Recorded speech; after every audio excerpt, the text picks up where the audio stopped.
Jirtu hordoftoota xiyyaatiif har'as viidiyoo biraatii walitti deebineera. Viidiyoo har'aarratti akkamitti gosa rifeensa keenyaa beekuu dandeenya, akkamitti kunuunsinaa kan jedhudha. Hanga viidiyoodhuma faana turaasniin jedha. Viidiyoo kana jaallattan like, share, comment, subscribe gochuu hin dagatinaa. Notification illee xiqqoo hin dagatinaa jechuudha. Akkuma viidiyoo gadhiisuun dafee akka isin bira qaqqabuuf jechuudha. Rifeensa keenya kunuunsuun duratti gosa rifeensa keenyaa beekuu qabaannaa jechuudha.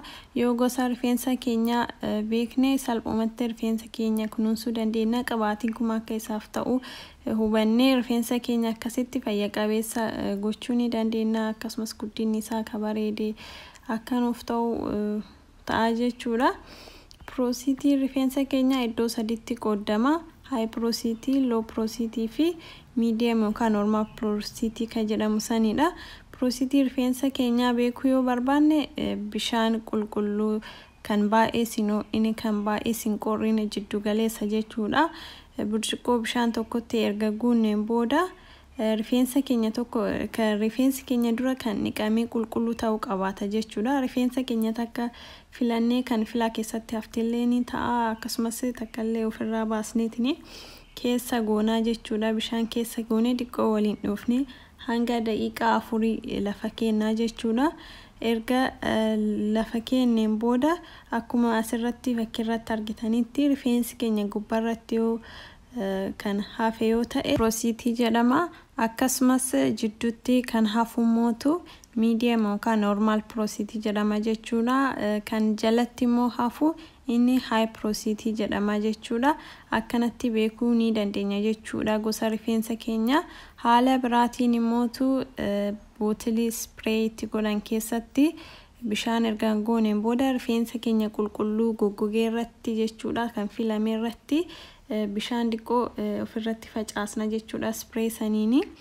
Erga facaasneen booda xiqqoo eennaani yoo rifeensi keenya dafee kan hin xuuxne ta'e inni low porosity dha jechuudha. Akkasumas immootu yoo itti facaafne jechuudha yoo san kan xuuxu yoo ta'e high porosity jedhama. Akkasitti illee beekuu ni dandeenya jechuudha.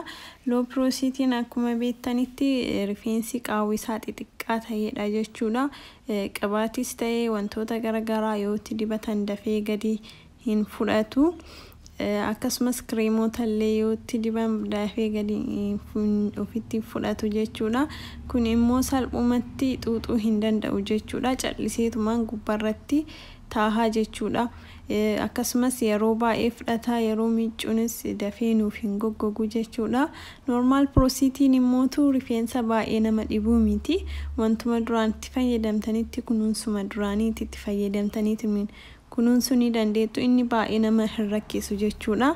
High porosity immoo baay'inaan rifeensa keemikaalaan miidhamaniitu qaba. Yeroo qabaatii dibannutti salphumatti galchuu fi baasuu danda'a. Sun immoo rifeensa keenya akka friizii nu jalaa ta'uu taasisaa jechuudha.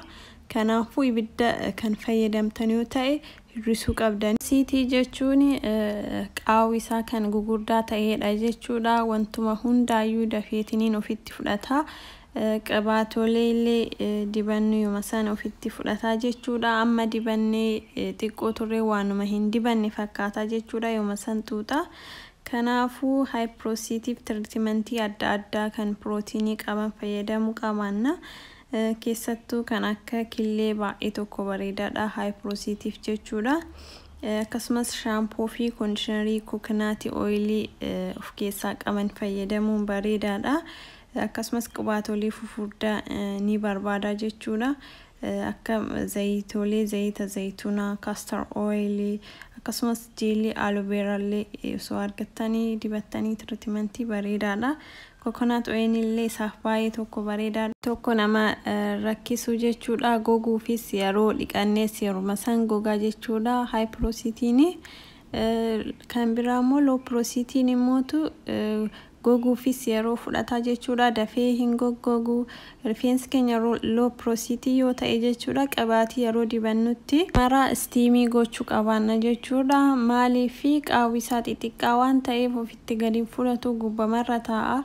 Wanta dibanne hunda dafee nuuf hin fudhatu jechuudha. Achuma gubbaa taa'eetiniin akkasitti nu rakkisaa saniif steamii gochuu qabaanna akkuma qabaatii dibanneen jechuudha akkasumas qabaatolee illee diqqoo ho'isnee dibachuu qabaanna jechuudha akka qaawwi keenya nuuf banamu jechuudha steamii gochuun illee saniif nu fayyada akka qaawwi keenya nuuf baname inni cufaa waan ta'eef xixiqqaa waan ta'eef akka nuuf banamu nuuf gargaara jechuudha yeroo steamii goonu steamii kanas yoo hin qabaanne jechuudha peestaalii itti martanii sanaan booda koofiyyolee ani yookaan immoo wantuma argattan gubbaan hidhattanii akkasitti ho'a kennuu fi qabaattanii jechuudha low processed qabaatoleen ta'an almond oil, grapeseed oil, jojoba oil, argan oil, sweet almond oil kunniin oilii isaaf baay'ee tokko bareedaa ta'edha oilii baay'ee haphii ta'ee barbaada jechuudha qabaatolee haphii ta'ee barbaada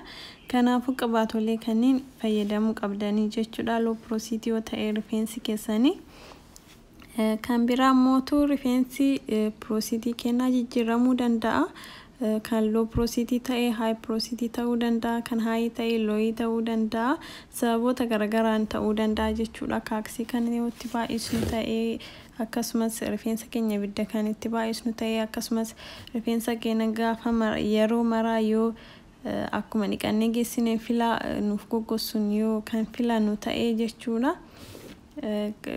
kanaan nu jalaa jijjiiramuu danda'a kanaafuu rifeensa keenya haala kanniin eeggannee kunuunsuu qabaanna jechuudha gaafis ta'e yaada yoo qabaattan komentii irratti naaf barreessaa hanga viidiyoo biraatti walitti deebinutti like share comment subscribe gochuu hin dagatinaa nagaatti naaf tura